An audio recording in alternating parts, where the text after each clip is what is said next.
IT বাড়ির পক্ষ থেকে আপনাদের সবাইকে স্বাগত জানাচ্ছি আজকের বাংলা ভিডিও টিউটোরিয়াল পর্বে। গত পর্বে আমরা সিএসএস এর বেসিক কিছু জিনিস দেখেছি এবং আজকের পর্বে আমরা সিএসএস এর অত্যন্ত ইম্পর্ট্যান্ট দুটি ফিচার ক্লাস এবং আইডি সম্পর্কে জানব। দেখুন, এখানে একটি প্যারাগ্রাফ নিলাম, দিস ইজ মাই প্যারাগ্রাফ, এবং আমরা এক্সটার্নাল সিএসএস কল করা আছে। আপনারা গত পর্বেই দেখেছেন আমরা যাবতীয় কাজগুলো এক্সটার্নাল সিএসএস দিয়ে করব এবং প্যারাগ্রাফের মধ্যে আমরা একটা বৈশিষ্ট্য নিলাম বা একটা সিএসএস নিলাম যে কালার হবে কি, প্যারাগ্রাফটার কালার হবে রেড, লাল। ওকে, এখন যদি আমরা রিফ্রেশ করি দেখব লাল রঙের একটি প্যারাগ্রাফ এসেছে। এখন আমি এখানে আরও 4টি প্যারাগ্রাফ, টোটাল 5টি প্যারাগ্রাফ নিলাম। এখন যদি রিফ্রেশ করি দেখব 5টি প্যারাগ্রাফের কালারই লাল। কিন্তু আপনি একটা জিনিস খেয়াল করুন, আপনার ওয়েবসাইটে তো 10টা 20টা 50টা প্যারাগ্রাফ থাকতে পারে। এখন এই জন্য আপনি কি 50টা প্যারাগ্রাফের কালারই কি লাল রাখবেন? এরকম তো হবে না, তাই না? কোনো প্যারাগ্রাফের কালার হবে নীল, কোনো প্যারাগ্রাফের কালার হবে সবুজ, কোনো প্যারাগ্রাফের কালার হবে কালো। তো যেহেতু আমরা এই পি কে যদি আমরা কল করি, মানে সিএসএস এ পি দিয়ে কল করলে সমস্ত প্যারাগ্রাফ এখানে লাল হয়ে যাচ্ছে। আমরা আসলে কোডটা আরেকটু বুঝতে আমরা যদি রাইট ক্লিক করে আমরা মুভ টু আদার ভিউতে করে নেই, তাহলে এখানে ইন্ডেক্স এবং সিএসএস ফাইল দুটো একসাথে দেখা যাবে এবং আমাদের বুঝতে সুবিধা হবে সেই ক্ষেত্রে। ওকে, আমরা HTML এবং CSS দুইটা ফাইলই আমরা পাশাপাশি ওপেন করে নিয়েছি মুভ টু আদার ভিউ করে, যাতে করে আপনারা সহজে বুঝতে পারেন। দেখুন, এখানে পি দিয়ে সিলেক্ট করার ফলে কি হলো, যত প্যারাগ্রাফ আছে এখানে সবগুলোর কালারই কিন্তু লাল হয়ে গেল। কিন্তু আমি যদি এখানে এরকম চাই যে এক একটার কালার এক এক রকম হবে, সেক্ষেত্রে আমরা কি করতে পারি? সেক্ষেত্রে আমরা একটা কাজ করতে পারি, ধরেন 3 নাম্বার প্যারাগ্রাফটার কালার হবে নীল। আমরা সেই ক্ষেত্রে এইটার স্টাইল দিতে পারি, লিখতে পারি কালার ব্লু। লিখে যদি আমরা পেজটা রিফ্রেশ করি দেখব 3 নাম্বারটার কালার নীল। কারণ কি? কারণ হচ্ছে আমরা জানি যে এক্সটার্নাল সিএসএস এর তুলনায় ইনলাইন সিএসএস এর পাওয়ার বেশি। সো আমরা যদি কোনো স্পেসিফিক প্যারাগ্রাফের কালার নীল চাই, সেক্ষেত্রে আমরা সেই প্যারাগ্রাফটাকে ইনলাইন সিএসএস দিতে পারি কালার ব্লু। কিন্তু এইটা কিন্তু আসলে কোনো সমাধান না, কারণ আমাদের ওয়েবসাইটে শত শত হাজার হাজার প্যারাগ্রাফ থাকতে পারে। তো এই ক্ষেত্রে প্রতিটা প্যারাগ্রাফে এইভাবে গিয়ে আলাদা আলাদা করে কোড লিখে যদি আমরা প্রোগ্রামে যদি কোডিং করি তাহলে কিন্তু হবে না। আমাদের এর জন্য সিএসএস একটি চমৎকার পদ্ধতি আছে, সেটা হচ্ছে ক্লাস এবং আইডি। সেই ক্লাস এবং আইডি ব্যবহার করে আমরা আলাদা আলাদা প্যারাগ্রাফের আমাদের ইচ্ছা মতো কালার দিতে পারবো। যেমন ধরুন, এখানে 5টা প্যারাগ্রাফ আছে, আমি এখানে আরও 5টা দিলাম বা 5-6টা দিলাম। এখানে অনেকগুলো প্যারাগ্রাফ আছে, আমরা এখন বুঝতে সুবিধা হবে। আমরা চাচ্ছি এখান থেকে 3টা প্যারাগ্রাফের রং কি হবে? নীল হবে।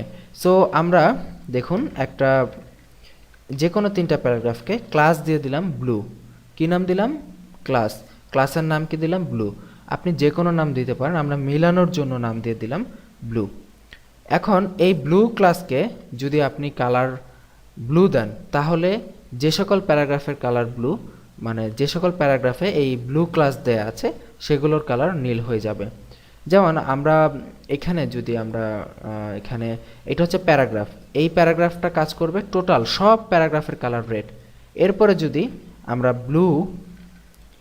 ব্লু নামে কোনো প্যারাগ্রাফের কালার যদি ব্লু দেই এবং যদি পেজটা রিফ্রেশ করি দেখব কিছুই হয়নি। কারণ কি? কারণ হচ্ছে এটা হচ্ছে একটা ক্লাস। আমরা সিএসএস এ যেভাবে সিলেক্ট করেছি প্যারাগ্রাফকে, মানে ডিরেক্টলি HTML ট্যাগকে সিলেক্ট করার নিয়ম হচ্ছে সরাসরি ট্যাগের নাম লিখে দেয়া। আর যদি সিএসএস আমরা কোনো ক্লাসকে আমরা সিলেক্ট করতে চাই তাহলে কি করতে হবে? সেই ক্লাসের নামের পূর্বে আপনাকে একটি ডট সাইন দিতে হবে, তাহলেই কেবলমাত্র সেইটা মানে সিলেক্ট হবে।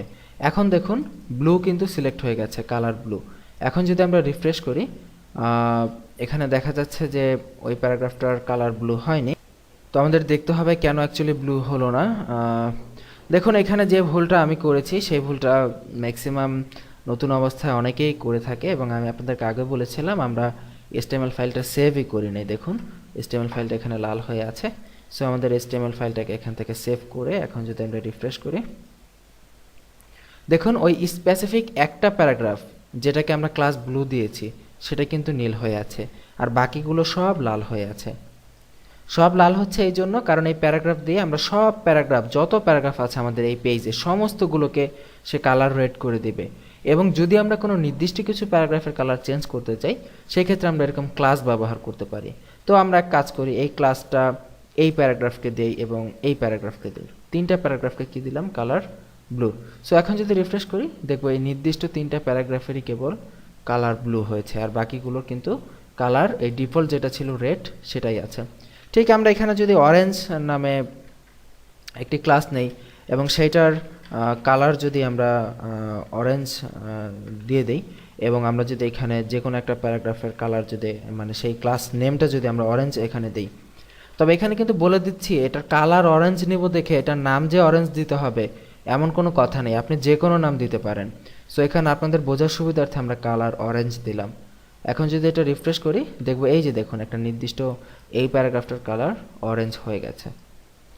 তো আশা করি বুঝতে পারতেছেন কেন ক্লাস ব্যবহার করা হয়, আমাদের কোডিং করতে সুবিধার জন্য, এবং আমরা যাতে করে একটা মাত্র সিএসএস লিখে আমরা আমাদের সুবিধা মতো কন্ট্রোল করতে পারি আমাদের কোডকে, এই জন্য। এখন ক্লাসের পাশাপাশি আরেকটি বিষয় আছে সিএসএস এর, সেটি হচ্ছে আইডি। যেমন আমরা যদি এই প্যারাগ্রাফটার আইডি দেই, আইডি যদি দেই গ্রিন, এবং আমরা এই আইডিকে যদি সিলেক্ট করতে চাই তাহলে কিভাবে করব, ক্লাস যেমন ডট দিয়ে সিলেক্ট করতে হয় ঠিক আইডি ওইভাবে সিলেক্ট করতে হয় না, আইডি সিলেক্ট করতে হ্যাশ সাইন দিয়ে। হ্যাশ সাইন দিয়ে আমরা যদি আইডিটা লিখি, এবং দেখুন আইডিটার কালারও কিন্তু গ্রিন, মানে নীল রঙের কালার দেখা যাচ্ছে এখানে। তো এখন আমরা যদি এই আইডিটার কালার দেই গ্রিন, এবং যদি পেজটা রিফ্রেশ করি, দেখব এই টেক্সটার কালার গ্রিন হয়ে গেছে, আমরা দেখতে পাচ্ছি স্ক্রিনে।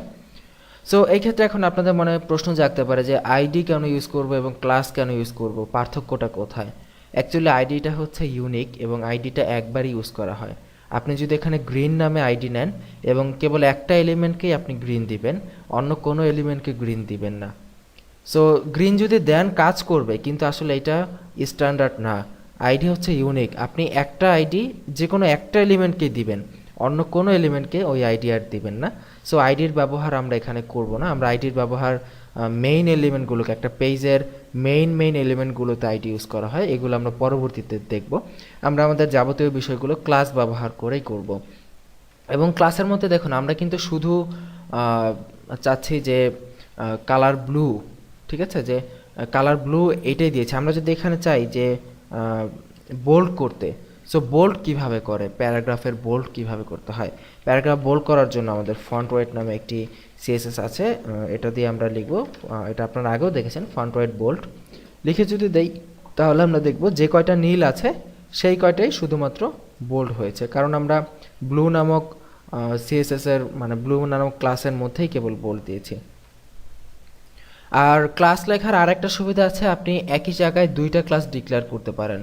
যেমন আপনি একটা ক্লাসের আরেকটা বৈশিষ্ট্য কিভাবে দিবেন, যেমন, আচ্ছা টিউটোরিয়াল অনেক লম্বা হয়ে গেছে, আমরা এই টিউটোরিয়ালটা এখানেই শেষ করতেছি। আমি আপনাকে একটু আইডিয়া দেই যে একটা ক্লাসের মধ্যে আরেকটা ক্লাস কিভাবে ইউজ করবেন, সেই বিষয়টা আমরা নেক্সট টিউটোরিয়ালে দেখি। তো সেই পর্বের আমন্ত্রণ জানিয়ে এখানেই বিদায় নিচ্ছি। ভালো থাকবেন সবাই, আল্লাহ।